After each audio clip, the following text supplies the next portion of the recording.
아버지, 한 주간 지켜주신 것 감사를 드리고 이렇게 다시 저희들 모이게 된 것을 감사드립니다.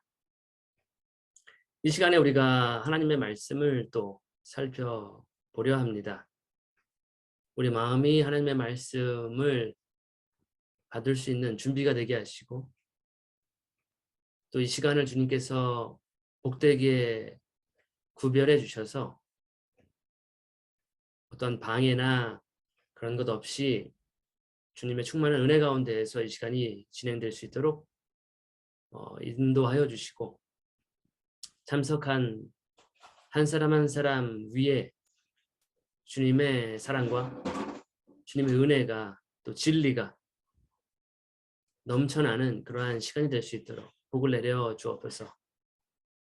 시작과 끝을 주님께 부탁드리며 예수님 이름으로 기도합니다. 아멘. 로마서 8장을 우리가 오늘 마지막으로 보시게 되겠습니다. 제가 지금 방금 한 구절을 찾으려다가 못 찾았어요. 그래서 좀 시간이 지체가 됐는데 다음에 제가 찾게 되면은 제 방에 공유를 하겠습니다. 자, 오늘 로마서 8장을 이제 마지막으로 보시겠는데요. 지난 시간에 우리는 하나님을 사랑하는 자,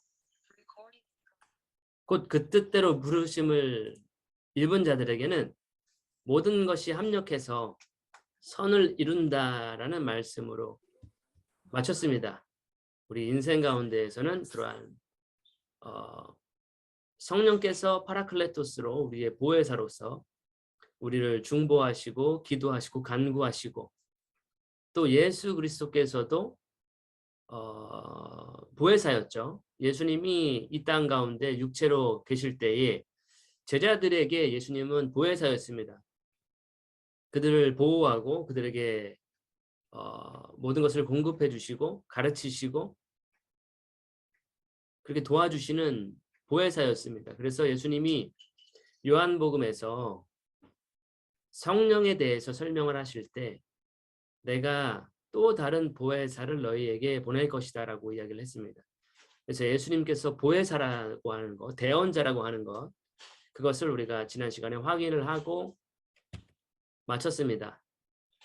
한 주간 예수님의 그러한 함께 계심과 또 우리 안에 거하심과 또 간구하심, 예수님의 그러한 은혜가 또 성령님의 도우심이 그러한 도우심을 또 체감했던 한 주가 되었기를 바랬고요. 오늘도 그렇게 하나님께서 동일한 은혜를 주시기를 바라는 마음으로 로마서 8장 28절부터 다시 우리가 보시게 되겠습니다. 우리 인생은 하나님의 손바닥에 있습니다. 우리 인생에는 정해진 목적지가 있습니다. 우리 모두는 다 각자의 삶을 살아가겠죠? 어떤 분은 20대, 어떤 분은 30대, 어떤 분은 이제 막 사회인으로 사회생활을 시작하시는 분도 계시고 어떤 분은 사회에 이제 연륜이 있는 그러한 위치에서 그렇게 살아가시는 분도 계시고 그렇게 우리는 우리 인생길을 걸어가고 있습니다. 어떻게 시작했는지는 모르겠지만 우리는 태어났고 또 자랐고 이제는 살아가고 있습니다. 또 우리는 이 인생길을 걸어감에 있어서 우리 각자의 목표와 목적지가 있죠. 우리는 목표 없이 인생을 살아가지 않습니다. 뭔가 소망이 있고 바람이 있어서 그것을 향해서 우리를 도움박질을 하는, 박차를 가하는, 노를 저어가는 그러한 항해, 그러한 인생길, 달리기를 하고 있습니다. 자, 그러면 잠깐 질문을 드려보겠습니다. 현경자매님은 지금 나의 목표, 목적, 어떠한 목표를 향해서 지금 살아가시는 것 같습니까?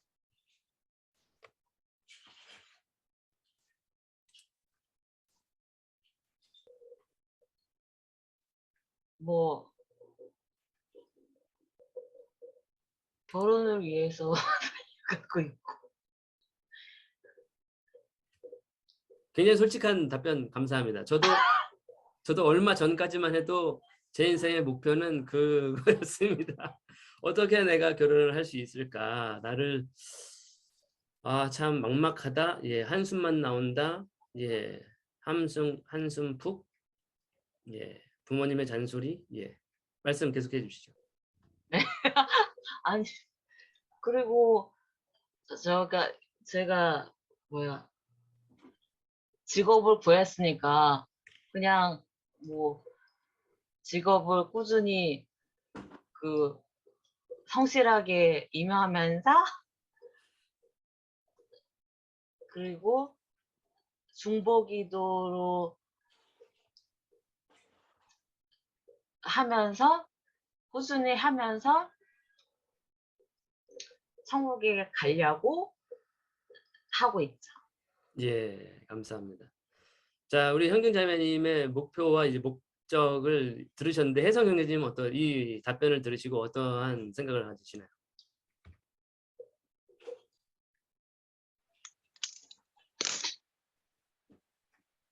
예, 저도 결혼에 대해 목표를 가지고 있고요. 또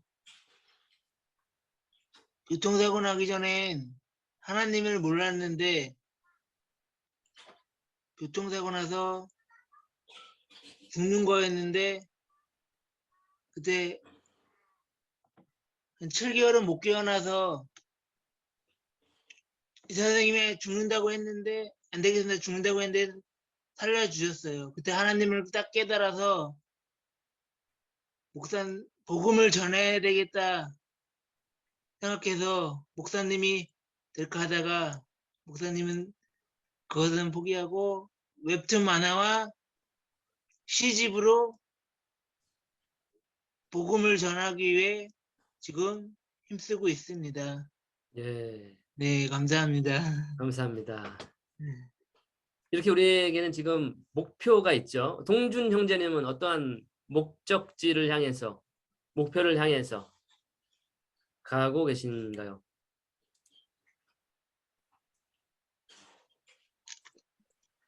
요, 그 목표가 제가 그냥 많지가 않고 이렇게 살아왔는데 보면은 그 답변이 지금 그냥 하나 찾으면은 그 보면은 요한일서에 이생의 자랑, 육신의 종욕, 안목의 종욕 그게 나오잖아요.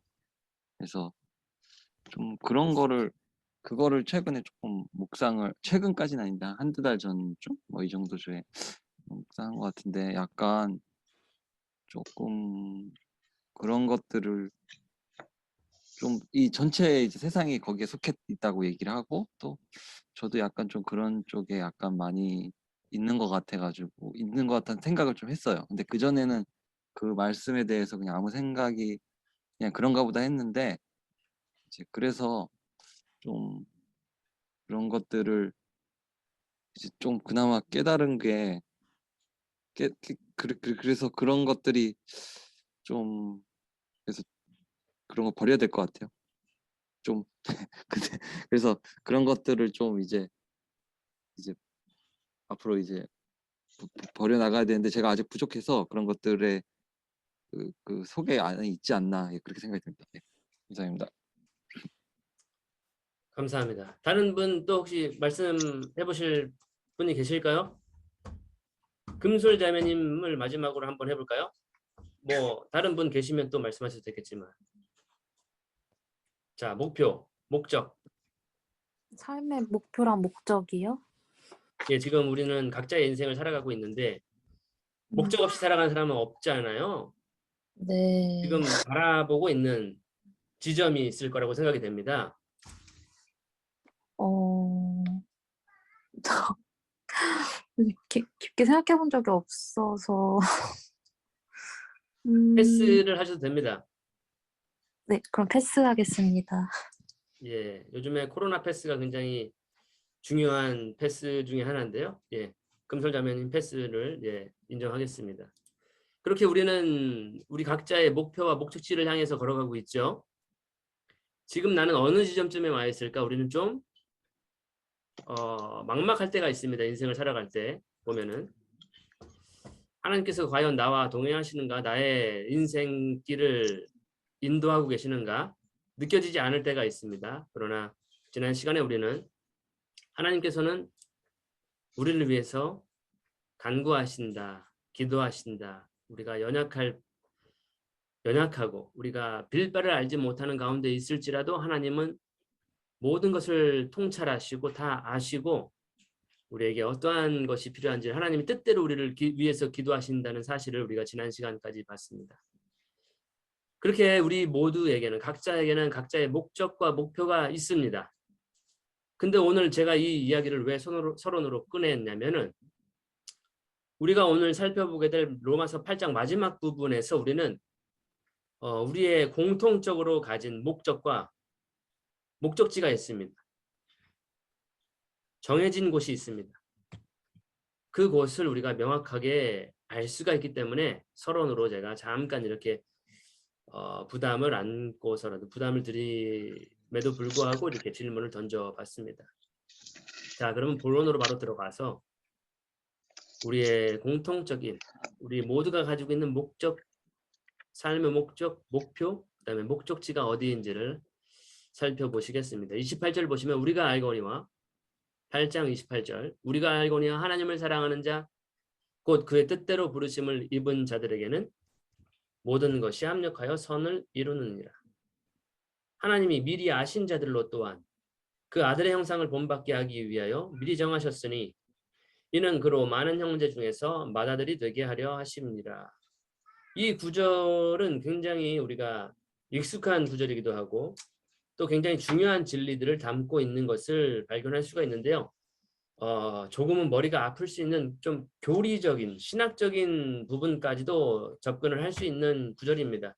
하지만 우리 모두에게 굉장히 핵심적인 말씀, 우리가 예수님을 믿는다고 한다면 하나님을 섬긴다고 한다면 하나님께서 어떠한 일을 하시는지 그분의 역사와 그분의 품성과 그분의 성품과 그분의 속성에 대해서 우리가 알아야 되지 않습니까?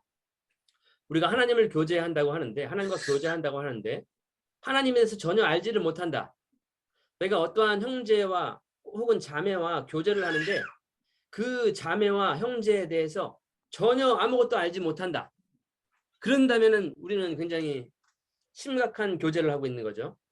그 사람이 무슨 생각을 하고 있는지, 그 사람이 결혼 생각을 하고 있는 건지 없는 건지, 결혼을 하면은 어떻게 먹고 살 것인지, 어떻게 가정을 꾸려날 것인지, 자녀는 낳을 것인지 말 것인지, 출산 계획과 양육 계획과 이러한 노후 설계, 이러한 모든 것들을 다 준비를 하고 예비를 해야 되지 않습니까? 하나님과의 관계도 마찬가지라고 저는 생각이 되는데 하나님과 교제를 한다고 하는데 전혀 하나님에 대해서 알지 못하고 하나님의 성품에 대해서도 알지 못한다면 그 관계는 조금 다시 한번 우리가 잠시 멈춰서 좀 더 깊게 우리가 알아야 되지 않을까. 그러한 부분으로 제가 생각이 되는데 그래서 굉장히 좀 교리적이지만 우리 모두에게 핵심적인 말씀이 되지 않을까 생각이 됩니다. 첫 번째가 뭐냐면 28절은 제가 지난 시간에 다루었기 때문에 29절부터 다룬다면 첫째가 뭐냐면 하나님의 미리 아심입니다. 29절에 나와 있죠. 하나님이 미리 아신 자들로 또한 이렇게 되어 있습니다. 하나님은 모든 것을 미리 아신다라고 하는 교리입니다. 하나님은 모르시는 것이 없어요. 하나님은 과거를 아십니다. 그리고 현재를 아시고 또 미래를 아십니다. 하나님께는 모든 것이 다 환하게 과거와 현재와 미래까지도 동시에 볼 수 있는 분이 아닐까? 저는 그렇게 생각이 되는데 그래서 흔히 우리가 하는 말로 하나님을 보고 살 자가 없다라는 말을 우리가 많이 들어봤죠. 성경에서 그걸 증거하고 있습니다. 하나님의 성품에 대해서 하나님은 너무 광대하시기 때문에 그분은 알파와 오메가이시기 때문에 처음과 마지막이시기 때문에 우리는 유한한 인생을 살아갑니다. 70에서 80 정도. 지금은 100세 시대, 100세까지. 그 짧은 인생을 살아가는 그 요만큼의 인생 스펙트럼이라고 한다면 하나님은 영원이라고 하는 영원 전과 영원 후에 계시는 분이시죠. 그렇기 때문에 우리가 한계를 가지고 있는 육체로 무한하신 분을 만나게 되면 그분은 한계가 없는데 우리는 거의 뭐 분해가 될 정도로 우리가 공상과학영화처럼 보시면은 그분을 만났을 때 그분의 실체를 만나게 된다면 우리는 그분을 감당할 수가 없는 그러한 이야기를 성경에서는 우리가 성경에서 도출을 할 수가 있는데 그 중에 하나가 뭐냐면 하나님은 미리 아신다는 사실입니다. 과거와 현재와 미래 모든 것을 아신다는 것. 그것을 흔히 말하기를 우리가 전지하시다, 전지하심이다라고 이야기를 하고 있습니다. 모든 것을 아시기 때문에 지금 저희들이 이렇게 줌으로 화상으로 미팅을 하고 있는 것도 아시고 우리 각자가 지금 우리가 얼굴을 나타내지 않는 분들도 계시고 얼굴을 이렇게 상반신만 나타내신 분도 계신데 우리가 바지는 지금 트레이닝복 차림으로 양말을 신지 않은 상태로 있는 것도 하나님은 다 아시고 죄송합니다. 갑자기 저 혼자 빵 터졌는데 죄송합니다. 하나님은 모든 것을 아신다는 거죠. 모든 것을 전지하세요. 얼굴을 가리고 있는 분이 지금 지금 코를 만지작하고 턱을 이렇게 만지작하는 거 그리고 옷차림이 굉장히 누추한 것 하나님은 다 저는 모르지만 하나님은 다 아신다는 것이고 지금 지구 반대편에서 어떠한 일이 있는지 그 다음에 지구 심장부에 지금 바다 밑속에 생물들이 어떻게 생활을 하고 있는지 지금 돌고래가 상어를 피해서 어떻게 도망가고 있는지 하나님은 모든 것을 아신다는 그것이 성경의 증거입니다. 하나님은 전지하십니다. 오늘 아침에 엄마와 싸운 거 아십니다. 하나님은. 오늘 아침에 엄마와 싸우신 분 계신가요? 그리고 제가 오늘 점심에 내가 어떠한 점심을 먹을 것인지 하나님은 아십니다. 오늘 점심 돈가스 집을 갈 것인지 서브웨이에서 간단하게 먹을 것인지 하나님은 다 알고 계셨습니다. 어떠한 메뉴를 선택하실지도 다 알고 계셨습니다. 그 다음에 오늘 저녁에 이렇게 우리가 모일 것도 아시고 점심 먹고 나서 라떼를 마실지 아니면 이 추운 겨울에도 아이스 아메리카노를 마실지 하나님은 모든 걸 다 아십니다. 자, 돌발 질문 하나 드릴게요. 오늘 점심에 아이스 아메리카노 마셨다. 자, 솔직하게 한번 얘기해 보세요. 계세요? 죄송합니다. 안 계신 걸로. 라떼 마셨다. 라떼. 현근자매 라떼 마셨어요? 하나님은 그거 다 알고 계셨다라는 거. 그리고 우리의 인생, 우리가 엄마 뱃속에 있을 때, 그 다음에 어린 아기로서 엄마 젖을 먹을 때, 그 다음에 초등학교 들어가서 10대, 20대, 30대, 40대, 50대, 60대, 우리의 마지막까지, 그 나중 일까지도 하나님은 다 아십니다. 이것이 하나님의 전지하심입니다. 하나님은 우리의 모든 인생의 전체를 알고 계세요. 우리가 언제 태어나고 언제 장가가고 시집가고 언제 자녀를 또 키우며 언제 자녀를 시집장가 보내고 언제 하나님 품으로 갈지를 하나님은 다 알고 계십니다. 하나님은 전지하십니다. 미리 하십니다. 그래서 우리가 성경을 조금만 주의 깊게 읽다 보면은 그러한 부분들을 다 우리가 지금 제가 말씀드리는 모든 부분을 알 수가 있습니다. 아브라함이 이삭을 낳을 것 하나님은 다 아셨죠? 그리고 너의 자손이 이렇게 많아질 것이야. 하나님은 아브라함의 미래를 다 아셨죠?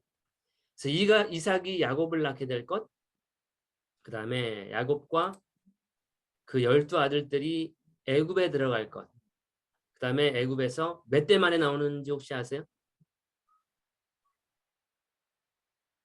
몇 년 만에 애굽에서 나오는지 아세요?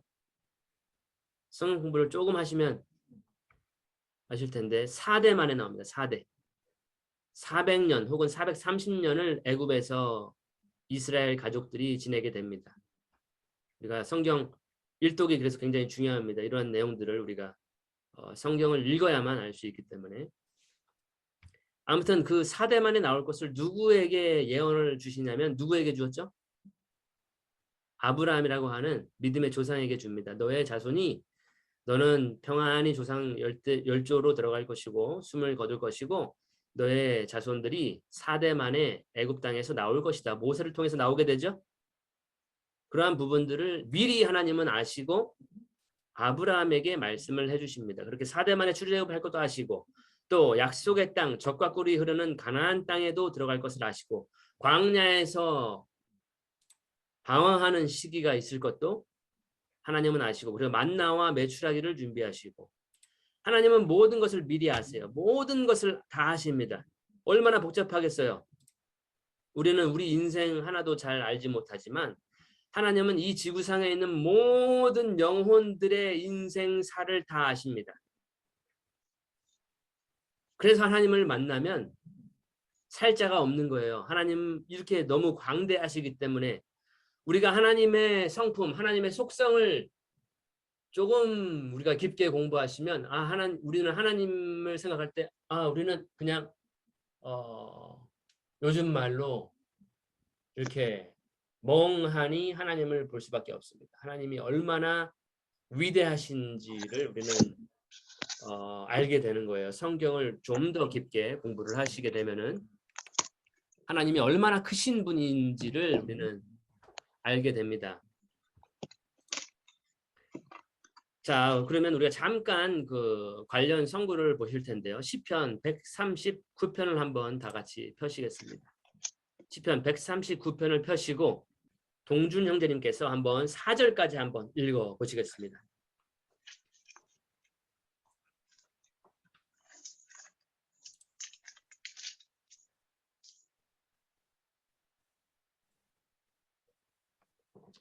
여호와여 주께서 나를 살펴보셨으므로 나를 아시나이다. 주께서 내가 앉고 일어섬을 아시고 멀리서도 나의 생각을 밝히 아시오며 나의 모든 길과 내가 눕는 것을 살펴보셨으므로 나의 모든 행위를 익히 아시오니 여호와여 내 혀에 말을 알지 못하는 것이 하나도 없으시니이다. 감사합니다.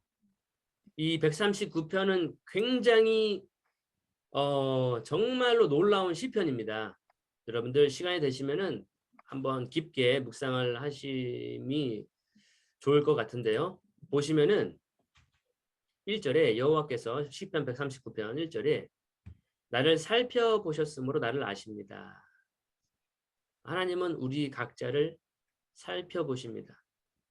예의주시하고 계십니다. 예의주시하는 이유는 뭐냐면 그만큼 사랑하기 때문에 사랑하는 사람과는 더 알고 싶죠. 항상 지켜보고 싶죠. 보고 싶어도 보고 싶은 이러한 노래 가사가 있습니다. 근데 보고 있어도 보고 싶은 하나님은 그렇게 우리를 알고 계십니다. 2절에 보시면 내가 앉고 일어섬을 아시고 멀리서도 나의 생각을 밝히 아신다. 나의 생각까지도 하나님은 아십니다. 내가 지금 어떠한 생각을 하실지도 하나님은 알고 계세요. 내가 앉고 일어서는 것, 내 움직임, 내 동작 하나하나, 내 호흡 하나하나, 내 심장 박동 하나하나, 맥박 하나하나 하나님은 모든 것을 다 아십니다. 지금 그 9절이고요. 3절에 나의 모든 길과 내가 걸어가는 모든 길을 아십니다. 내가 어느 길로 걸어가고 내가 지금 어느 인생 시점에 있는지 또 내가 눕는 것을 관찰하시고 나의 모든 행위를 아십니다. 4절에 보시면 내 혀의 말을 알지 못하는 것이 하나도 없으십니다. 내가 어떠한 말을 뱉기도 전에 기도하기 전에 하나님은 우리가 무엇을 말할지 미리 다 이미 알고 계십니다. 이 잠깐의 짧은 시편 1절부터 4절까지만 봤지만 하나님은 전지하심을 지금 시인은 묘사하고 있습니다. 전지하시는데 그 관심이 누구에게 집중이 되어 있냐? 저와 여러분 한 사람 한 사람에게 그만큼의 관심이 집중되어 있습니다. 우리는 하나님께 그만한 관심이 없습니다. 솔직한 말씀을 드리면 우리는 우리 자신들의 기쁨에 관심이 많습니다. 한마디로 자기 중심적입니다. 내가 오늘 아이스 아메리카노를 마실 거야. 점심은 내가 오늘은 좀 맛있는 점심집을 어디를 검색할까? 저 맛있는 샌드위치 집을 갈까? 파스타 집을 갈까? 오늘은 김밥이다. 아니야, 오늘은 분식이야. 떡볶이를 먹어야지. 예, 우리는 주로 저의 자신에 저도 마찬가지로 포함되고요. 저 자신에 대한 것들이 굉장히 집중되어 있습니다. 근데 하나님은 모든 것을 아시는데 모든 것을 모르는 것이 없는데 그 관심이 누구에게 집중되어 있냐면 바로 우리들에게 집중이 되어 있습니다. 알지 못하는 것이 하나도 없습니다. 라고 시인은 이야기를 하고 있어요. 그와 마찬가지로 예수님도 모든 것을 아시는 하나님이죠. 예수님도 하나님이기 때문에 똑같습니다. 하나님의 성품을 공유하고 계십니다. 똑같이 하나님이십니다. 그러면 요한복음 16장 30절도 한번 우리 연주자매님 한번 읽어주실까요?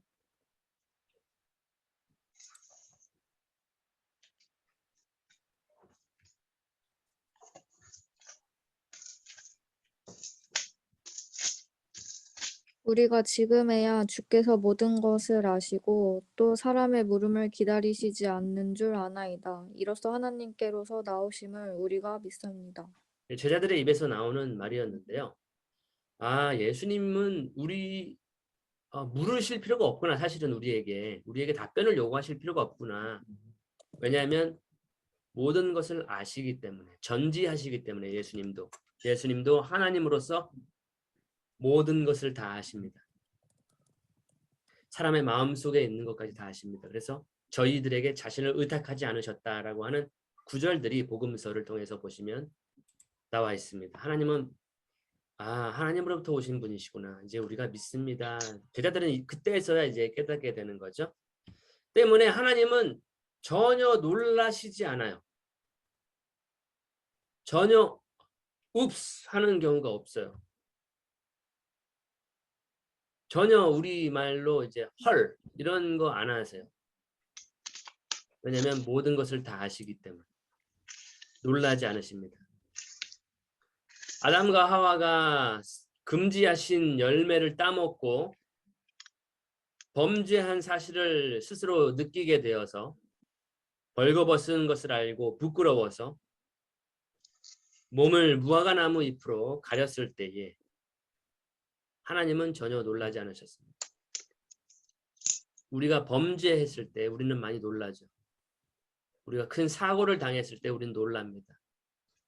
우리가 예기치 않은 일들이 직면되었을 때 우리는 당황할 수밖에 없습니다. 한정을 가지고 있는 유한하기 때문에. 근데 하나님은 전혀 놀라시지 않습니다. 모든 것을 다 알고 계십니다. 그것이 하나님의 미리 아심입니다. 우리가 로마서 8장 29절에 하나님은 미리 아신 자들로 또한 그 아들의 형상을 본받게 하기 위해서 미리 정하셨다. 두 번째 우리가 이해해야 될 것은 미리 정하신다는 것입니다. 뭐냐면 하나님은 예정하신다는 것입니다. 예정. 하나님은 미리 아시기 때문에 그 미리 아신 자들을 또한 미리 정하세요. 이것을 우리가 이해하기는 굉장히 좀 어렵습니다. 하나님이 정하셨다. 우리의 인생이 우리 마음대로 살아가는 것 같지만 내가 원하는 길로 걸어가는 것 같지만 내가 오늘 아침에 라떼를 먹을 것인지 아메리카노를 먹을 것인지 내가 결정한 것 같지만 지금 내가 서 있는 이 시점이 내 스스로 내 뜻대로 걸어온 내 선택과 방향 결정에 의해서 지금까지 우리가 살아온 것 같지만 하나님은 예정하셨다라는 사실을 우리가 알 수가 있습니다. 자, 이 예정하심, 예정하심에 대해서 아마 장로교 배경에서 이제 신앙생활을 하신 분들은 중요한 우리 신학자가 있었죠. 저기 프랑스였나요? 칼빈이라고 하는 유명한 신학자가 있습니다. 칼빈의 예정론이라고 하는 것들을 장로교 배경하에 있는 분들은 공부를 하실 수 있습니다. 예정론이라고 하는. 자, 이 구절을 통해서 우리는 보면 하나님은 예정하신다라는 것입니다. 미리 정하셔요. 미리 우리 인생들을 섭리하십니다. 자, 관련된 구절을 한번 우리가 에베소서 1장을 보시겠습니다. 에베소서 1장 4절과 5절을 우리 금솔자매님이 한번 읽어 주시겠습니다.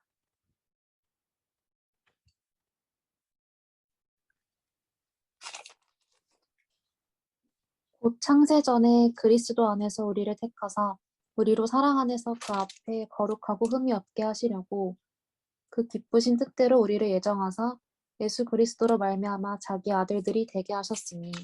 예, 우리가 하나님의 아들들이 된 것, 하나님의 딸들이 된 것, 우리가 예수를 믿어서, 예, 그 말도 맞습니다. 우리가 예수를 믿어서 나의 개인적인 의지와 나의 선택과 결정과 방향으로 인해서 하나님의 자녀가 된 것 같이 우리는 생각을 할 수가 있습니다.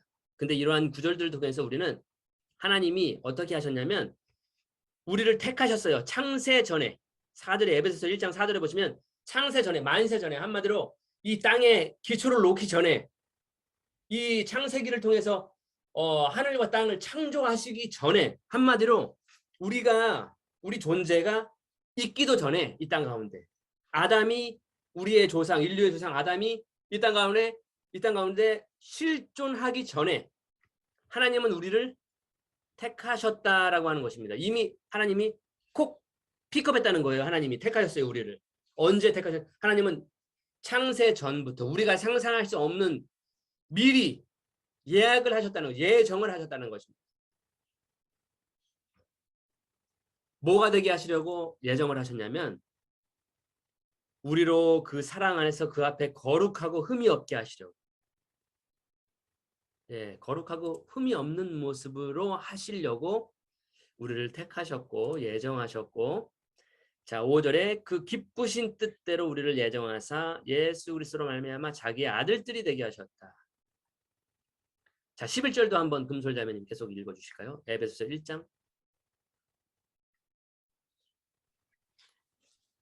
모든 일을 그의 뜻의 결정대로 일하시는 이의 계획을 따라 우리가 예정을 입어 그 안에서 기업이 되었으니. 예, 모든 일을 그분은 자기가 결정하시는 거예요. 모든 일을 그분의 뜻의 결정대로 일하시는 분이에요. 그분의 계획에 따라 우리가 예정을 입은 거예요.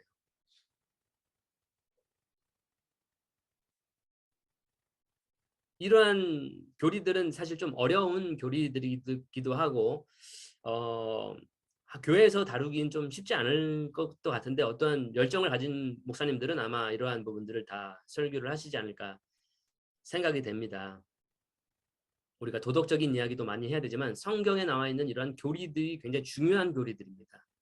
하나님께서 자기의 결정대로 일을 하십니다. 자기의 계획을 따라 일을 하십니다. 근데 그 계획 속에 우리가 예정하심, 우리가 포함되어 있다는 것입니다. 우리 하나님의 계획의 일부라는 것입니다. 우리가 하나님의 택함을 받은 사람들이라는 것입니다. 우리가 하나님의 사랑하심을 이미 받은 사람들이라는 것입니다. 우리를 기뻐하시고 뜻하셔서 우리로 하여금 자기의 아들들, 딸들이 되기에 예정하시고 계획하셨다라고 하는, 우리가 단순한 우리가 찬양 가사로 당신을 향한 계획이 있었죠, 이러한 많이 가사 있지 않습니까? 그게 굉장히 중요한, 굉장히 정말로 무거운, 정말로 하나님의 크고 크신 광대하심을 표현하고 있는 교리입니다. 사실은 그렇게 우리는 예정을 받은 거죠. 미리 정하셨다. 우리가 로마서 8장 29절에서는 우리를 미리 정하셨어요. 굉장히 놀라운 사람들입니다. 우리는. 그래서 바울은 지금 뭘 말하냐면 우리의 정체는 29절에 하나님이 미리 아신 자들이라는 것입니다. 그리고 미리 정하셨다라고 예정하신 자들이라는 것이죠. 그래서 우리는 목적지가 정해져 있습니다. 우리가 도달해야 할 골 라인이 마지막 라인이 정해져 있어요. 우리 모두는.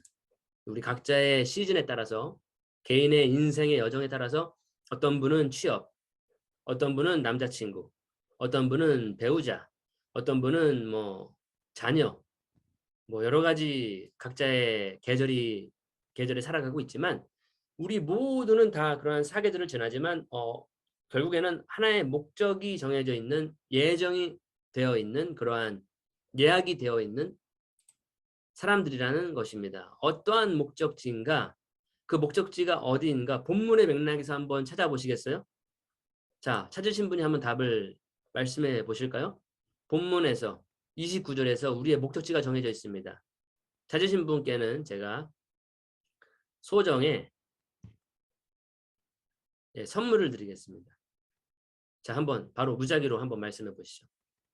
우리의 목적, 우리의 종착지 어디죠? 그 아들의 형상을 본받는 것. 예, 상품 드리겠습니다. 축하합니다. 먼저 이거 받으시고 그다음에 요거까지 한번 상품 받으신 만족하십니까? 예, 감사합니다. 우리의 목적지는 정해져 있습니다. 바로 아들의 형상입니다. 예수님의 형상입니다. 우리는 미리 아신 자들이고 또 미리 정해져 있어요. 무엇을 향해서 정해져 있냐? 우리의 목표가 바로 아들의 형상을 본받게 하기 위한 작정이 되어 있었다. 한마디로 예수님입니다. 예수님. 예수님이 나의 목표였어? 굉장히 난 다른 게 지금 목표인데 내가 예수님이 목표였다. 의아하실 분은 없을 거라고 생각이 됩니다. 우리 모두는 다 예수님의 형상으로 변모되어야 하는 여정에 있어요. 그 과정에 있어요. 그것을 누가 계획해 하셨는가? 그것은 바로 하나님께서 계획하신 거예요. 이 계획을 누구도 막을 수가 없습니다. 거부할 수도 없습니다. 우리 모두가 도달해야 하는 목적지예요. 그래서 이 예수님의 형상이라고 되어 있습니다. 아들의 형상을 본받아야 한다 우리는. 그래서 어찌 보면은 이스라엘의 구약의 10계명 중에 너희는 아무 형상도 만들지 말아라. 바로 우리는 예수님의 형상을 닮아야 하기 때문에 그러한 것인지도 모르겠지만 한마디로 우리 인생에는 각자의 목적지와 목표가 있지만 결국 우리의 공통적인 목적지는 어디냐? 바로 예수입니다. 성경에 많은 인물들이 있어요. 뭐 아브라함도 있고 이삭도 있고 야곱도 있고 욥도 있고 요나도 있고 솔로몬도 있고 굉장히 많은 인물들이 성경에 등장하죠. 예, 근데요. 요셉도 그렇고 이들이 다 어떤 목적지를 가지고 있느냐? 누구의 모델인지 아십니까? 욥도 예수님의 고난의 모델입니다. 요셉의 고난, 그의 인생 다 예수님의 형상에 본받는 인생입니다. 요나의 인생, 지금 저희 교회에서는 요나서를 공부하고 있는데요. 요나의 인생이 누구의 형상에 본받기 위한 인생이냐면 바로 예수가 답입니다. 그가 물고기 뱃속에 3일 밤낮을 지낸 것, 그 다음에 다시 소생된 것, 예수님께서 표적을 바라던 그러한 사람들에게 너희가 표적을 바라나 내가 막 보여줄 표적이 이것밖에 없다. 바로 뭐냐면 요나의 표적이죠. 성경에 많은 인물들이 있는데 그렇지 않은 인물들도 있겠으나 대부분은 다 예수 그리스도를 증거합니다. 성경은 한마디로 예수님을 증거하는 책입니다. 예수님을 대언합니다. 우리 인생도 마찬가지입니다. 우리 인생은 예수님의 형상으로 닮아가게 되어 있습니다. 이것을 거부하는 사람들, 예수님의 인생을 담지 않기로 거부한 사람들은 그 사람들은 하나님의 아들들이 아닐 가능성이 많아요. 왜냐하면 성령께서는 하나님은 우리를 예정하셨기 때문에. 누구의 형상을 본받기 위해서 예정하셨냐? 바로 아들의 형상을 본받게 하도록 예정하셨습니다. 작정하셨습니다. 미리 아셨고 그 미리 아신 자들을 미리 정하셨습니다. 그 아들의 형상을 본받게 하기 위해서. 지금까지 우리 인생을 우리 마음대로, 우리 계획대로, 우리 목표대로 살아온 사람들은 지금 목적지가 바뀌어야 됩니다.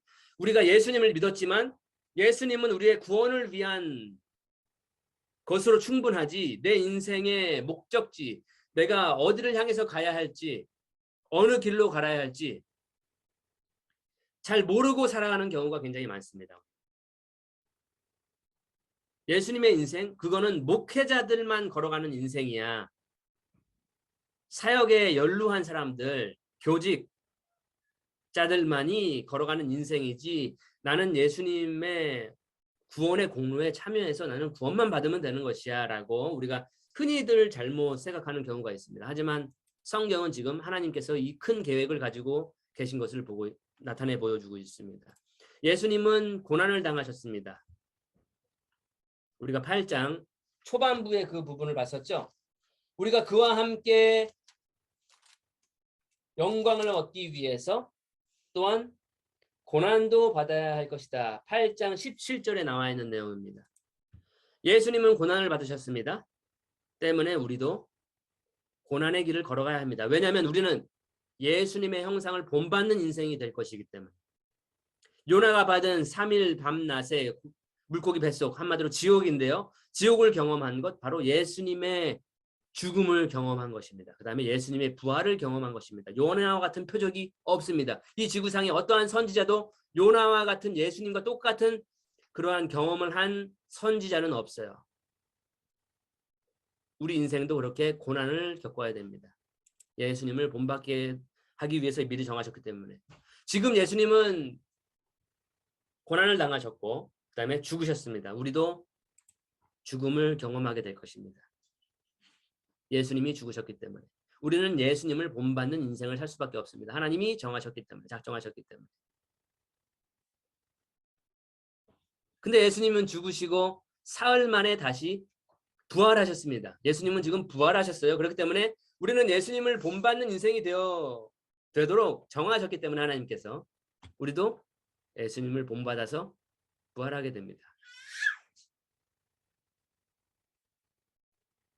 단지 부활하는 것이 아니라 예수님은 부활하시고 제자들과 함께 시간을 보내시고 하늘로 올라가셔서 하나님 보좌 우편에 보좌에 앉아 계십니다. 우리도 그 보좌에 앉게 될 것입니다. 왜냐하면 예수님을 본받게 되기 때문에.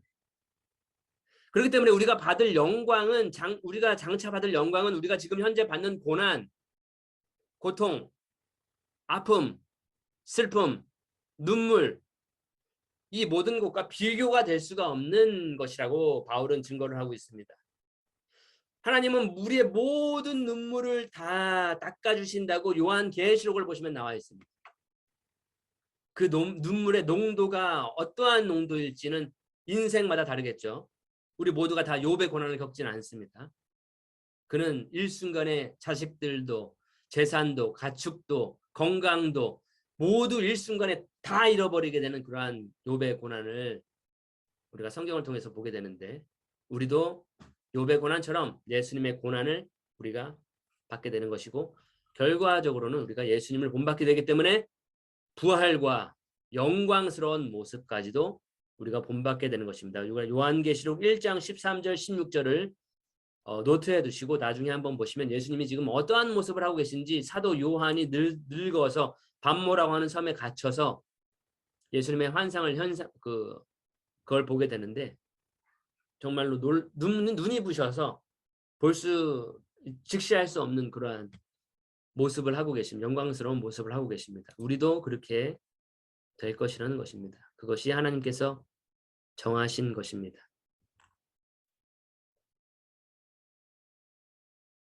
요한일서 3장 2, 3절을 한번 보시겠습니다. 이것은 현정자매님께서 한번 읽어주실까요?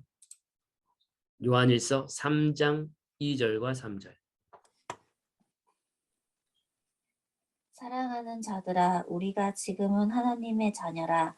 장래에 어떻게 될지는 아직 나타나지 아니하였으나 그가 나타나시면 우리가 그와 같을 줄을 아는 것은 그의 참모습 그대로 볼 것이기 때문이니 주를 향하여 이 소망을 가진 자마다 그의 깨끗하심과 같이 자기를 깨끗하게 하느니라. 예, 감사합니다. 우리가 하나님의 자녀라고는 해요. 요한일서 3장 2절에 보시면 우리가 지금 하나님의 자녀예요. 근데 장래에 어떻게 될 것은 우리가 몰라요. 내가 하나님의 자녀가 맞나? 하나님의 자녀이면 내 인생은 왜 이렇게 고달프지? 아직 나타나지 않았습니다. 근데 그가 나타나심이 되면 우리가 그와 같은 줄을 아는 것은 그에 계신 그대로 볼 것을 인합니다. 예, 그대로 신랑을 맞이하게 된다는 것이고요. 우리의 모습이 그와 같은 모습을 하고 있는 것을 발견하게 되는 것입니다. 주를 향해서 이러한 소망을 가진 자마다 자신을 정결하게 지킨다. 정결한 신부처럼 주님의 볼 날을 고대한다라고 지금 사도 요한은 이야기를 했습니다. 시편 17편 15절을 한번 진저 자매님이 한번 읽어주실까요?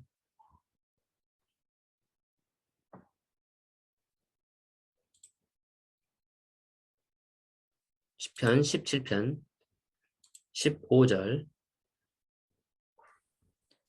나는 의로운 중에 주의 얼굴을 배우리니 깰 때에 주의 형상으로 만족하리이다. 예, 의로운 중에 주의 얼굴을 뵐 것입니다. 그리고 내가 깰 때에 주의 형상으로 만족하게 될 것입니다.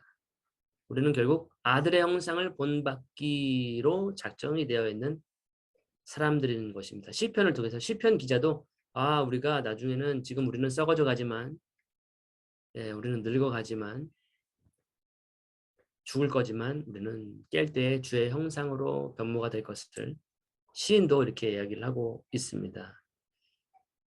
또 고린도전서 10장 13장 12절에 우리가 지금은 거울로 보는 것 같이 희미하나 그때는 얼굴과 얼굴을 대하여 볼 것이요 지금은 내가 부분적으로 하나 그때는 주께서 나를 아신 것 같이 내가 온전히 알리라. 얼굴과 얼굴을 대면해서 예수님을 만나게 된다는 것입니다. 자, 30절 보시면 또 미리 정하신 그들을 또한 부르시고 부르신 그들을 또한 의롭다 하시고 의롭다 하신 그들을 또한 영화롭게 하셨느니라. 이것이 하나님의 계획이며 큰 그림입니다. 이것을 막을 수 있는 사람은 없습니다. 하나님이 미리 정하셨어요. 그들을. 그리고 그들을 부르셨어요. 그들을 의롭다 하셨어요. 그리고 그들을 영화롭게 하셨다. 이 영화롭게 하신다는 것은 영화로운 모습, 얼굴과 얼굴을 예수님을 만나는 가운데 그의 형상으로 우리가 변화될 것을 지금 이야기하는 것인데 지금 바울의 이 시제가 과거로 되어 있습니다. 한마디로 하나님은 과거와 현재와 미래 모든 것을 이미 다 알고 계시기 때문에 이미 정하신 때부터 그 사람의 미래까지도 다 아는 거죠. 그 사람이 어떻게 될 것인지, 아브라함이 어떻게 될 것인지, 이삭이 어떻게 될 것인지 그를 부르시기도 전에 이미 미리 다 아시기 때문에 영광스러운 모습으로 될 것까지도 하나님은 계획하시고 계신 것입니다. 그래서 하나님의 구원 계획을 우리가 로마서 8장 30절에서 확인할 수 있습니다. 첫 번째로는 로마서 8장 30절 미리 정하셨다라는 것, 그 다음에 부르셨다라는 것, 의롭다 하셨다라고 하는 것, 그 다음에 영화롭게 하셨다라고 하는 하나님의 구원 계획을 우리는 발견을 할 수 있습니다. 하나님은 과거, 현재, 미래 우리의 구원도 하나님의 손아귀에 모든 것이 다 섭리되어 있구나, 이미 다 예정되어 있구나라고 하는 것을 우리가 이러한 구절을 통해서 알 수가 있는 것입니다. 결론입니다. 그래서 31절 이제 마치게 되겠는데요. 8장을 가히 8장은 클라이막스가 아닐까 생각이 됩니다. 8장 31절에 그런즉 이 일에 대하여 우리가 무슨 말 하리요? 만일 하나님이 우리를 위하시면 누가 우리를 대적하리요? 우리를 대적할 자가 없다는 것이죠. 왜냐하면 하나님이 우리를 위하시기 때문에. 여기 참석하신 모든 한 사람 한 사람을 하나님이 위하시기 때문에 대적할 수 있는 사람이 없습니다. 하나님의 예정과 하나님의 작정과 계획을 막을 자가 없다는 것입니다. 32절에 자기 아들을 아끼지 아니하시고 우리 모든 사람을 위하여 내어주시니가 어찌 그 아들과 함께 모든 것을 우리에게 은사로 주지 아니하시겠느냐. 하나님은 우리에게 모든 것을 주기를 원하신다는 거죠. 모든 사람을 위해서 이미 가장 귀한 것을 주셨다는 거죠. 바로 그 아들을 내어주셨다는 거죠. 아끼지 않았다는 거죠. 하나밖에 없는 아들을 줄 수 있는 아버지가 어디 있을까요? 모든 사람을 위해서, 죄인들을 위해서. 근데 하나님은 모든 것을 주셨습니다. 하나님은 우리에게 모든 걸 주기를 원하신다는, 물려주시고 기업으로 주시기를 원하신다는 것이고요. 33절에 누가 능히 하나님의 택하신 자들을 송사하리요. 의롭다 하신 이는 하나님이시니. 우리를 송사할 자가 없습니다. 우리가 법정 앞에 서게 될 것인데 결국에는 심판장 앞에 모든 영혼은 서게 될 것입니다. 그리스도의 심판석에 대해서 우리가 좀 먼 앞에 강의에서 우리가 다루었습니다. 모든 사람은 심판석에 설게 되는데 하나님의 택하신 자들을 송사할 자가 없다라는 거죠. 왜냐하면 의롭다 하신 이는 하나님이시기 때문에 우리를 의롭다 하신 것이 하나님이라는 거죠. 송사할 자가 없습니다. 34절 누가 정죄하리요 죽으실 뿐 아니라 다시 살아나신 이는 그리스도 예수시니 그는 하나님 우편에 계신 자요 우리를 위하여 간구하시는 자시니라. 우리를 정죄할 자가 없습니다. 왜냐하면 우리를 위해서 죽었다가 살아나신 예수님이 우리를 위해서 간구하시기 때문에. 예수님은 우리를 위해서 죽으신 분이시고요. 우리를 위해서 살아나신 분이시고요. 또 우리를 위해서 보혜사로서 파라클레토스로서 간구하시는 분이시다라는 거죠. 때문에 이미 예수님께서 우리의 모든 죄를 정죄받으셨기 때문에 세상의 죄를 지고 가는 하나님의 어린 양으로서 죽임을 당하셨기 때문에 그리스도 예수 안에 있는 자들에게는 결코 정죄함이 없다라는 것입니다. 하나님의 심판석 앞에서. 그것이 로마서 8장 1절에 우리가 살펴봤던 내용이고요. 35절에 누가 우리를 그리스도의 사랑에서 끊으리요? 환난이나 공고나 핍박이나 기근이나 적신이나 위험이나 칼이랴. 지금 6가지가 나오나요? 환난, 곤고, 핍박, 기근, 적신, 위험. 지금 우리는 이 일들보다 지금 우리가 경험하고 있는 고통과 슬픔과 아픔과 애환들은 강도가 좀 약한 일이지 않을까 생각이 됩니다. 우리는 이것보다 더 약한 일들을 경험하면서 눈물을 흘리고 좀 아파하고 힘들어합니다. 그것 또한 우리도 견디기 힘든 일들이 많이 있는 거죠. 눈물을 흘릴 수밖에 없는 일들이 많죠. 왜냐하면 우리는 연약하기 때문에. 하지만 이러한 모든 악한 일들, 재앙과 같은 일들, 그러한 것들이 나쁜 일들이 일어나도 우리를 그리스도 사랑에서 끊을 자가 없다는 것입니다. 우리 그리스도의 사랑의 끈이 더 강하다는 것입니다. 사랑이 더 위대하다라는 것입니다. 이러한 악한 일들보다 우리가 경험하는 재앙보다 우리가 경험했던 사고보다 그리스도의 사랑이 더 강력해서 우리가 어떠한 일을 당하든지 어떠한 아픔을 당하든지 고통과 경험들을 당할지 모르지만 그리스도의 사랑에서 끊어낼 수가 없다는 것이고요. 36절에 기록된 바 우리가 종일 주를 위하여 죽임을 당케 되며 도살할 양같이 여김을 받았나이다 함과 같으니라. 예, 이러한 경험들을 이스라엘 사람들은 많이 겪었습니다. 도살당하는 양 같은 경험. 우리가 이 근대 역사 속에서도 홀로코스터라고 하는 유대인들 대학살, 그다음에 마태복음의 2장에 나와 있는 유대 아기들의 대학살들. 예, 유대인들은 항상 이렇게 도살당하는 양들처럼 역임을 당했던 그러한 역사를 가지고 있습니다. 그렇게 그러한 도살당하는 양들처럼 역임을 받았지만 그래도 끊어지지 않는 하나님의 사랑의 줄이 묶여 있다 라고 하는 것입니다. 예, 우리들의 삶도 마찬가지죠. 우리를 끊어낼 수 있는 어떠한 것도 없습니다. 37절에 그러나 이 모든 일에 우리를 사랑하시는 이로 말미암아 우리가 넉넉히 이기느니라. 예, 이 넉넉히 이기느니라. 누구로 말미암아 우리가 이기는가? 우리가 어떻게 이기는가가 아니라 누구로 말미암아 이기는가가 다시 한번 나오고 있습니다. 우리가 어떻게 승리할 수 있는가? 바로 우리를 사랑하시는 이로 말미암아 승리를 넉넉히 이기는입니다. 그냥 간신히 이기는 것이 아니고요. 넉넉히 이깁니다. 이미 하나님께서 예수님께서 세상을 이기셨기 때문에 우리는 예수님과 같이 본받는 자가 될 것이기 때문에 그와 함께 우리는 승리자가 된다는 것입니다. 우리는 지지 않는다는 거예요. 우리 고통 가운데서 우리의 삶의 그러한 문제 가운데에서 우리는 좌초돼서 넘어져서 하나님으로부터 끊어져서 뭐 이렇게 낭떠러지로 떨어지는 그러한 인생이 될 것이 아니라는 것입니다. 우리는 우리를 사랑하시는 이로 말미암아 넉넉히 이긴다는 거죠. 뭐가 이기냐면 바로 사랑이 이깁니다. 하나님의 사랑이 이깁니다. 그분을 통해서 우리는 넉넉히 이긴다. 이것을 우리 성경은 좀 아쉽게 번역을 한 것 같아요. 영어 성경을 가지고 계신 분이 이 구절을 읽어주셔야 돼요. 사실은 영어 성경 가지고 계신 분 계신가요? 이 구절을 읽어주실 분이 계신가요?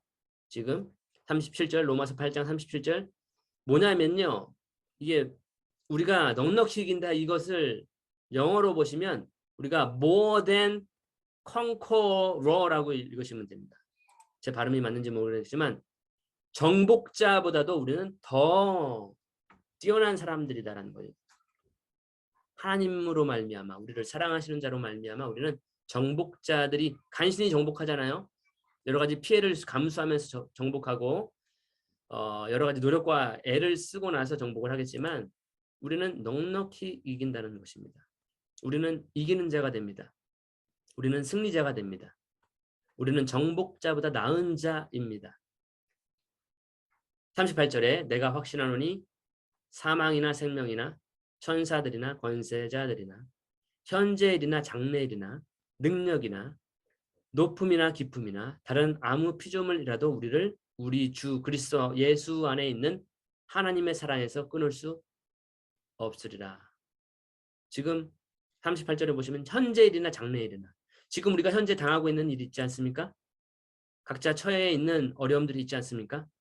또 앞으로 우리 장래에 어떠한 일이 우리를 기다리고 있는지 모릅니다. 우리가 어떠한 일을 만나게 될지 직면하게 될지 우리는 한치 앞도 모릅니다. 그러나 그런 모든 그것이 얼마나 깊은 일이든지 그게 얼마나 높은 일이든지 그게 얼마나 뭐 큰 일이든지 여기 나와 있는 것처럼 그 어느 것도 우리를 하나님의 사랑에서 끊을 수가 없으리라라는 것으로 8장을 마무리합니다. 사망이나 생명도 우리를 끊을 수가 없다는 것입니다. 한마디로 사랑이 이깁니다.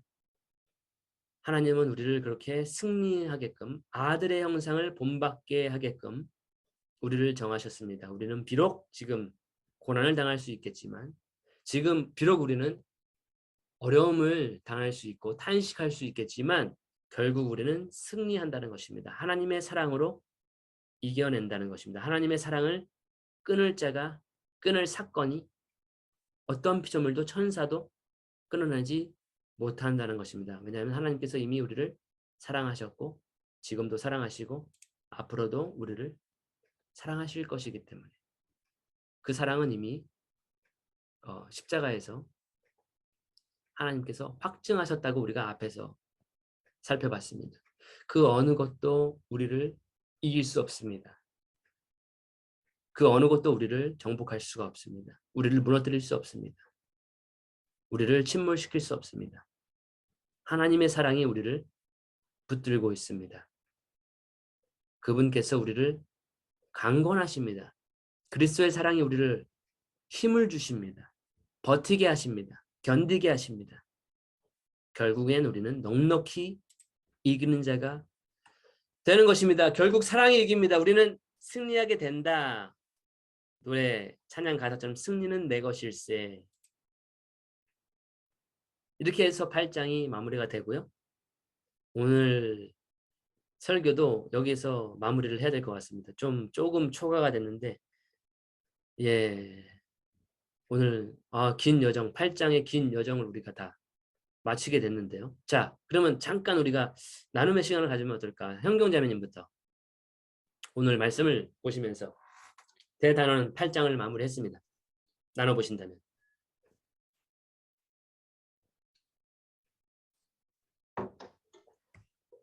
네. 참 진짜로 그 8장은 로마서에서 그 핵심적인 진짜 핵심적인 거 같아요. 그래서 그 뭐지?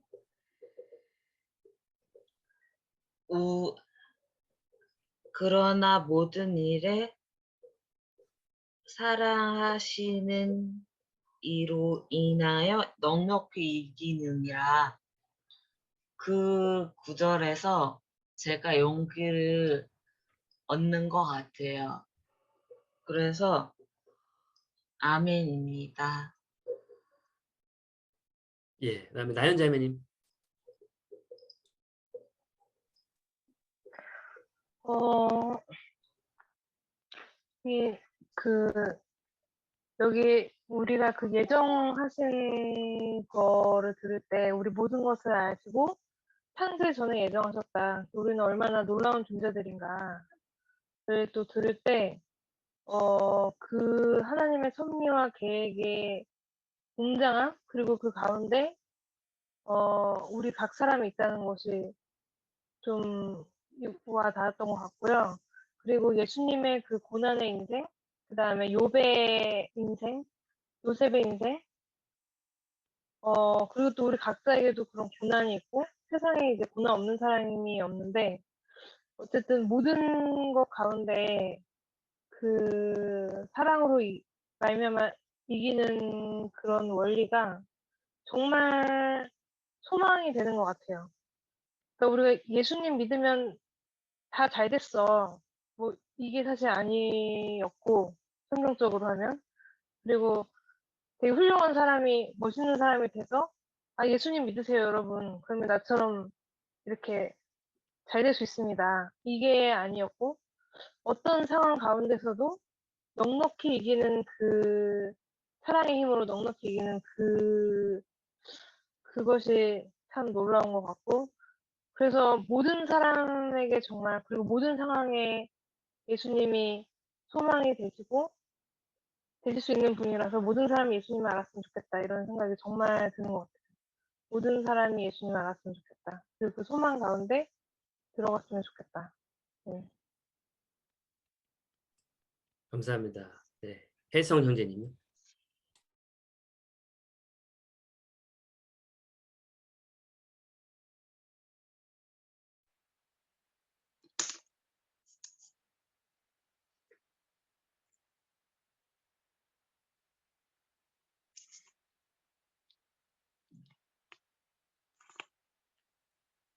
네, 오늘 좋은 말씀 잘 들었고요. 무슨 일을 하든지 마음을 다하여 죽게 하듯 하고 사람에게 하지 말라라고 말씀하셨는데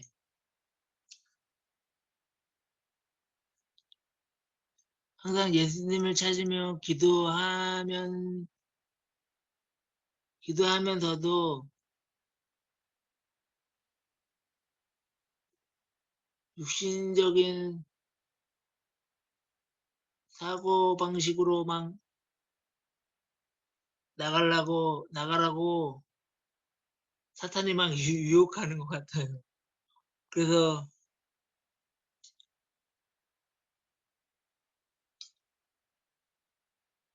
하나님께 죄송하죠. 하나님 모든 사람이면 다 하나님 심판대 앞에 서잖아요. 그러니까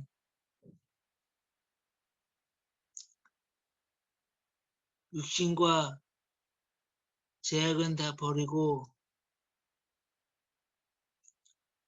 하나님만 따라가는 제가 될 수 있도록 열심히 기도하겠습니다. 감사합니다. 네, 감사합니다. 네, 현정 자매님요.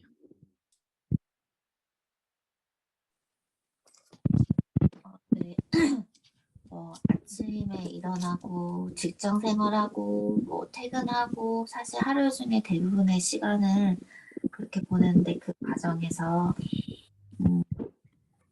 하나님의 사랑이나 어떤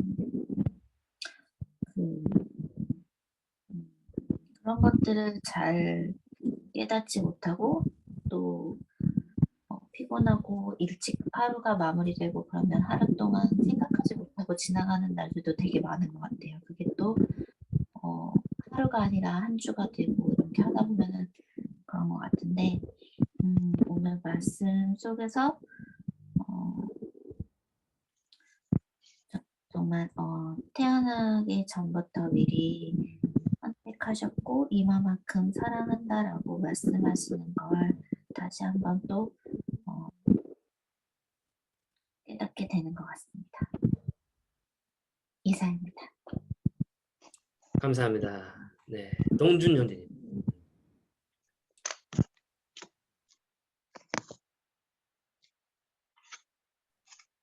저는 할 말 없는데 할 말 하면요.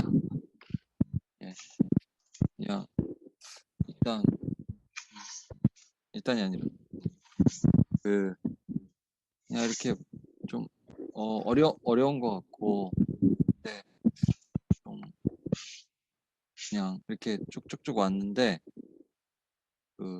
이제 예정하심에 대해서 나오고 쭉쭉 왔는데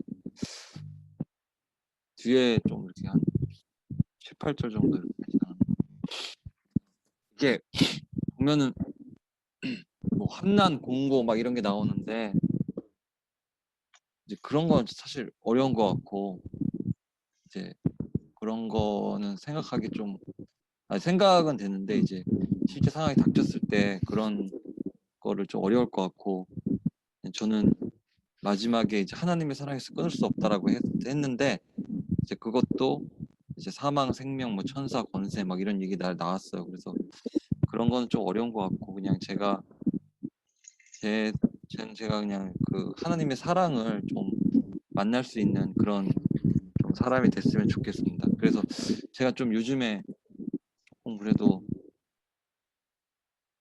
조금 그래도 예전보다 좀 성경 약간 좀 잘 보는 것 같아요. 그래서 잘 보는 건 아닌데 그래도 좀 뭐라고 하지? 좀 약간 눈이 달라진다고 할까? 그게 뭐 정말 약간인데 그래서 예, 좀 하나님의 사랑을 알 수 있는 제가 됐으면 좋겠다. 예, 그런 거. 감사합니다. 그러면 연주 자매님요. 네. 저는 뭔가 삶의 목적이란 게 딱히 없었는데 그래서 성경 공부를 하는 것도 그냥 내가 많이 모르니까 배워야지 이 정도의 생각으로만 했었거든요. 근데 오늘 말씀에서 나온 것처럼 우리의 목적이 예수님을 닮고 그 형상을 본받는 것이란 것을 뭔가 알게 된 것 같고 39절의 말씀처럼 우리를 하나님의 사랑에서 끊을 수 없다고 하는 말이 뭔가 제가 로마서 성경 공부를 하게 된 것도 그 하나님의 사랑 덕분인 것 같다는 생각이 들었어요. 네, 끝입니다. 감사합니다. 하나님은 다 아셨다. 이미 아신다.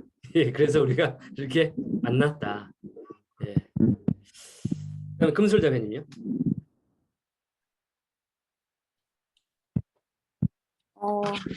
저도 오늘 아까 시작할 때 목표에 대해서 생각 깊게 안 해봐도 했는데,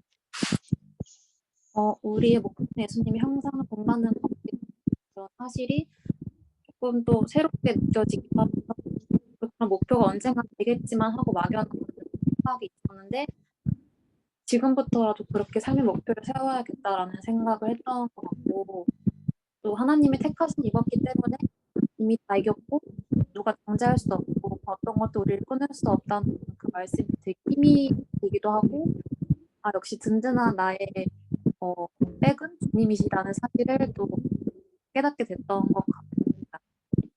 네, 끝이에요. 감사합니다. 자, 그러면 마지막으로 진저자매님. 저는 앞부분에 그 예정론 그거 얘기하실 때 좀 어려웠었어요. 이렇게 의문점 이런 것도 되게 많았는데 이제 자유주의 때문에 좀 어려웠던 부분이 많았는데 그거는 이제 제가 또 잘 모르니까 앞으로 더 배워야겠구나. 역시 나는 정말 모르는구나를 깨달았고 하지만 이제 뒤에 쭉쭉쭉쭉 내용을 들으면서 이제 39절에 예수 안에 있는 하나님의 사랑에서 끊을 수 없다. 어떤 것도. 근데 이게 되게 든든했던 거는 이게 사람의 사랑은 언제든지 변할 수 있잖아요. 저의 사랑도 변할 수 있는 거고. 하지만 하나님은 정말 너무 신뢰할 만한 분이시고 하나님이 말하는 건 진짜잖아요. 그러니까 되게 든든했던 것 같고 네, 최근에 또 여러 사람들한테서 좀 상처를 많이 받았었는데 그러다 보니까 이게 더 와닿았던 것 같아요. 그리고 나의 변하는 사랑에 대해서도 좀 생각을 해보게 되는 것 같고 그렇습니다. 끝입니다. 예, 우리가 지난주하고 이번 주 오늘까지 이렇게 살펴본 내용 중에서 우리가 그리스도의 형상을 본받게 되는데 우리가 그리스도의 형상으로 이루기 위해서는 그러한 아픔과 슬픔이 빠지지 않습니다. 아픔과 슬픔을 경험하지 않고서는 우리가 단련되지 않고 시험과 시련이 없이는 우리가 온전해지지 않거든요. 하나님은 그래서 우리가 예수님의 형상을 본받게 하기 위해서 우리의 그러한 어려움들을 허락하신다는 것. 그래서 우리가 더 강해지게 하시고 인내하게 하시고 좀 더 견고하게 하시고 온전하게 되게끔 하는 그런 도구로서 하나님은 인생의 시련들을 사용하신다라는 것. 그리고 또 우리가 예수님을 닮지 않는 길로 계속 갔을 때 매를 대시기도 한다. 이 매를 대지 않으면 징계가 없으면 사생하다라고 하는 히브리서에도 나와 있는 말씀처럼 우리를 징계하셔서 우리로 하여금 영원한 목적을 그런 열매를 얻게 하시는 하나님 아버지가 되신다. 영혼의 아버지가 되신다라고 하는 그러한 개념에서 우리가 고난과 아픔들을 이해하시면 될 것 같고요. 결국엔 우리 예수님의 형상을 모든 것이 합력해서 선을 이루게 된다라고 하는 거예요. 근데 그 배후에는 무엇이 있냐? 바로 하나님의 사랑, 예수 그리스도의 사랑, 그 아버지의 사랑, 그다음에 성령의 사랑하심으로 우리를 위해서 간구하시는 하나님은 사랑이시잖아요. 이 성부, 성자, 성령이 다 사랑이십니다. 그분께서 우리를 예정하셨고 지금 현재 우리와 함께 하시고 앞으로도 장래의 일까지도 우리를 인도해 나가십니다. 그 말씀이 오늘 이 굉장한 교리거든요, 사실은. 네, 좀 우리가 짧게나마 그 맛을 본 것이고요. 그다음에 자매님께서 말씀해 주신 그 자유의지라고 하는 것도 굉장히 신학적인 교리입니다. 언어입니다. 그것은 우리가 또 다음 어떠한 본문이 될지 모르겠지만 그런 부분도 우리가 다루면 좋을 것 같아요. 그래서 우리가 하나님을 알되 그냥 겉핥기식으로 아는 것이 아니라 진짜로 그분을 이해하고 그분을 공감하고 그분의 마음을 알 정도까지 그렇게 얼굴과 얼굴을 대면하는 우리가 지금 부분적으로 알지만 그때가 되면 우리가 그와 같은 것을 우리가 온전히 알게 되는 그러한 수준에까지도 한마디로 성경은 그리스도의 장성한 분량까지 이르도록 우리를 지시하고 있거든요. 우리는 언제까지나 초등적인 것으로 머물지 않습니다. 하나님께서 직분자를 세우시고 하신 것은 모든 성도가 그리스도의 장성한 분량으로 이루게까지 하시는 그 일을 하시기 위해서 한 것입니다. 그래서 결국에는 우리가 하나님을 알되 그 깊이와 그 넓이와 그 높이와 그 하나님의 사랑을 우리가 아는 데까지 이르러야 하지 않을까 생각이 되고요. 다들 감사드리고 오늘은 여기서 마쳐야 될 것 같고 기도로 마치겠습니다. 하나님 아버지 감사드립니다. 오늘 주신 말씀도 감사를 드립니다. 주님, 하나님께서 우리를 얼마나 사랑하시는지, 사랑하시기에 우리를 미리 예정하시고 미리 아시고 만세 전에 우리를 택하시고 예정하시고 섭리하셔서 예수를 알게 하시고 예수님의 사랑에 우리가 묶임 바 되게 하시고 결국에는 그 사랑으로 우리를 마지막까지 인도해 주시는 그 하나님의 예정과 하나님의 구원과 놀라우신 섭리들을 보았습니다. 우리의 책임은 이제 예수님을 날마다 더 소유하고 그분과 시간을 보내고 그분을 닮아가면서 이 성경을 통해서 예수님을 날마다 만나고 묵상하면서 그분의 형상으로 변모되는 것입니다. 그러한 거룩한 성화의 길을 걸어가게 하시고 나중에는 영화로움 속에서 예수님의 얼굴을 또 우리의 형상이 예수님의 형상과 변화되는 그 날까지 그 영광을 우리가 지켜볼 수 있도록 그날까지 우리를 인도하여 주옵소서. 감사드리며 예수님 이름으로 기도했습니다. 아멘. 수고하셨습니다.